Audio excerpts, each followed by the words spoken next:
everybody, welcome back to another episode of 5 Minute Gaming News, the show that may or may not be 5 minutes. Today in the news, it looks like Blizzard's having a rough time retaining employees. In fact, it's gotten so bad that a World of Warcraft producer went to Twitter to talk about it, being loud about it because I've lost yet another person this week.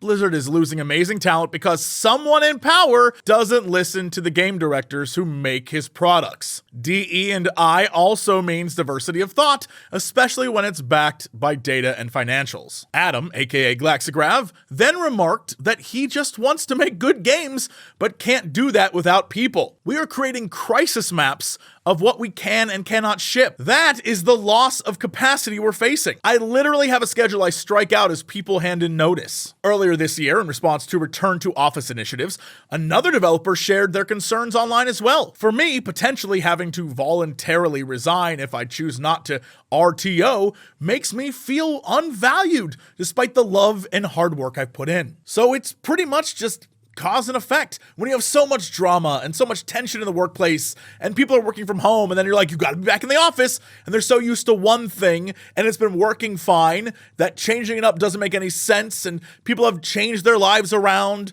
and ignoring the whole return to work thing, that is a return to office, RTO, ignoring all of that and how most people now are like, nah, that's not the way to go, ignoring that. All the other problems at Blizzard and all the other problems internally that they're suffering from, especially when the top down clearly undervalues all the employees. And honestly, they really have for a while, but it's really starting to show now. And I get why people are like, nah, I'm out. I have so many friends who worked at Blizzard and now don't, and they all fall under the same category. And I still have friends who work there currently, and they seem to be happy. I don't know otherwise. But the ones who left, every single one has absolutely said they burn out, that the environment there wasn't what they wanted it to be. It wasn't what they dreamed it would be. And they had to get out of there. And then when they moved someplace else, they're like, oh my God, this is so much better. And I feel like, again, it's not a knock against Blizzard employees. I am just convinced from the top down, from all the way at Activision HQ with Bobby Kotick, all the way down to the top brass at Blizzard, they're just not doing it. They all need to be gone. But that's for another video. In other news that is apparently especially for me, those with fears of the water, especially deep water, who have stopped diving and delving deep in Horizon Forbidden West, well, update 1.21 is for you. Alongside Burning Shores, this new update adds several accessibility features like the option to enlarge subtitles, auto pick up various items, color blindness settings, but most importantly, a thalassophobia mode. Thalassophobia is a fear of deep bodies of water. It's one of those things where if you ever watch me play games, I stand there knowing I have to jump in, but it takes me to like muster up all my courage to do it because I'm terrified. Underneath that water, when I jump in, there's gonna be the thing that's like, what up, yump. And that's it. That's it for me. So, Guerrilla Games shared this feature aims to ease thalassophobia symptoms by improving underwater ambient visibility and allowing you to breathe indefinitely regardless of story progression. And that makes sense because early on in the game, you don't have access to the rebreather or whatever it's called that lets you breathe underwater indefinitely. So there's a lot of times you're exploring a cave or you're in a lake and you have to dive down deep and it's murky and there's like things in there with you.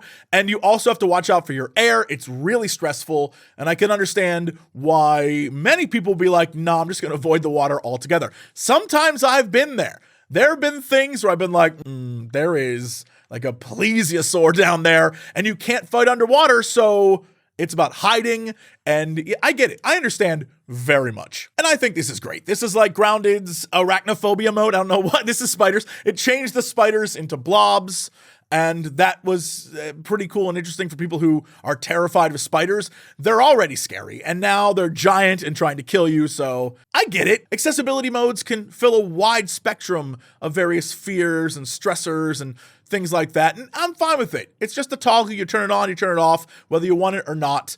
I'm here for accessibility. I think the more, the better. And while we're on the topic of more, let's talk more games. Nintendo hosted another Indie World Direct, and here are some of my absolute highlights from it. First off, we got a huge DLC announcement for Cult of the Lamb, Relics of the Old Faith, which launches this coming Monday, introduces new enemies, buildings, followers, relics, quests, and more. There's also new modes like Permadeath, Gauntlet, and Boss Rush.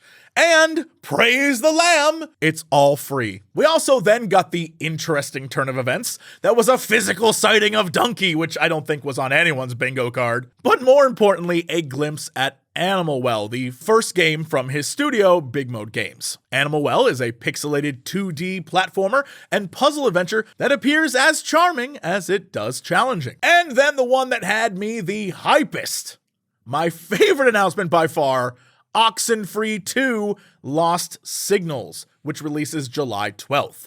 The sequel is set 5 years after the first game's events, as Riley returns to her hometown of Kamina to investigate a mysterious radio signal. I'm a huge Oxenfree fan. I was caught up in the ARG. I'm super into it. I might as well replay the original and do the new game plus stuff. Very excited. I cannot wait for this July. Man, there are a lot of games coming out over the next few months that I need to play that I need to find the time. Anyway, that's it for me. Thanks so much. I'll see y'all tomorrow for another episode of 5 Minute Gaming News.